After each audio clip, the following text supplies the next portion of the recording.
तो किसी ने कहा बिना कलश के प्राण प्रतिष्ठा कैसे होगी, किसी ने कहा बिना कलश के प्राण प्रतिष्ठा कैसे होगी, किसी ने कहा जब चुनाव ही प्राण हो तो सोचो कौन सी प्रतिष्ठा दांव पे लगी होगी।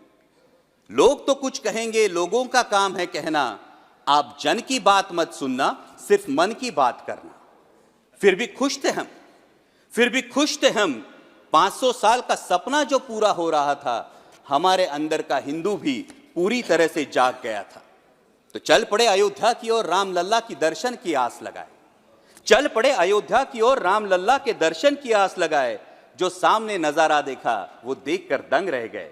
वो 3 मंजिले, 400 खंबे, 32 सीढ़ियां, जय श्री राम का नारा लगाते हुए हम सीढ़ियां चढ़ने लगे। राम लल्ला से क्या गुहार लगाए ये सोचने लगे।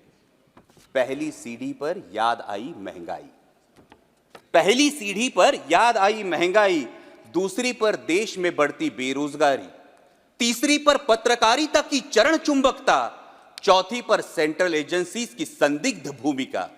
हर सीढ़ी पर कुछ न कुछ याद आ रहा था, हर सीढ़ी पर कुछ न कुछ याद आ रहा था।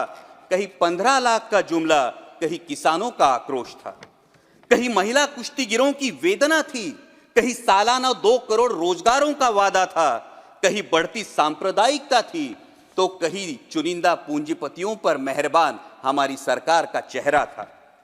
इस वास्तविकता ने झंझोड़ने के बाद, इस वास्तविकता ने झंझोड़ने के बाद भी हम अंधभक्तों की तरह चलते गए।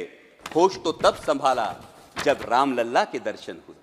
हमें नतमस्तक देख राम लल्ला मुस्कुराते हुए बोले, हमें नतमस्तक देख राम लल्ला मुस्कुराते हुए बोले, मैं कल भी था, आज भी हूं, कल भी रहूंगा।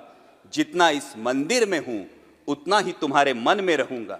लेकिन याद रखना हमेशा, लेकिन याद रखना हमेशा, मैंने त्रेता युग में रामराज जलाया था, तुम कलयुग में जीते हो जहां संविधान ने गणराज जलाया है। धर्म समाज का किनारा जरूर है, धर्म समाज का किनारा जरूर है, लेकिन देश एक बहती धारा है।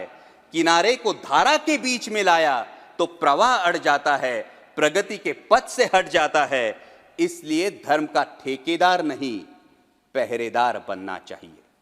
इसलिए धर्म का ठेकेदार नहीं, पहरेदार बनना चाहिए। तुम रहो ना रहो, वो रहे ना रहे, ये देश रहना चाहिए, देश का संविधान रहना चाहिए, देश का लोकतंत्र रहना चाहिए, ये देश रहना चाहिए।